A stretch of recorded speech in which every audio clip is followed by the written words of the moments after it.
প্রায় ১ মাস ধরে পায়ে ক্ষত নিয়ে অসুস্থ থাকার পর প্রায় ২ সপ্তাহ আগে প্রথম দফা অস্ত্রোপচার করে কিছুটা সুস্থ হয়েছে বন্য হাতি। এবার দ্বিতীয় দফায় বন্য হাতির চিকিৎসা করেছে বন বিভাগ ও প্রাণী সম্পদ বিভাগ।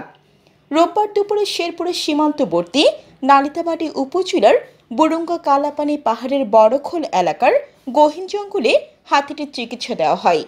এর আগে গত ১ মে বৃহস্পতিবার বন্য হাতিটির পায়ের ক্ষতস্থানে অস্ত্রোপচার করা হয়। ওই অস্ত্রোপচারের পর প্রায় ২ সপ্তাহের ব্যবধানে হাতিটির পায়ের ক্ষতি প্রায় ৮০% সেরে উঠেছে বলে জানিয়েছেন চিকিৎসকেরা। বন বিভাগ জানায়, একটি বন্য হাতি পায়ে গভীর কয়েকটি ক্ষত নিয়ে ৩ পায়ে কাটাবাড়ি পাহাড়ে খুঁড়িয়ে চলছিল। বিষয়টি স্থানীয়দের নজরে এলে বন বিভাগকে খবর দেয়।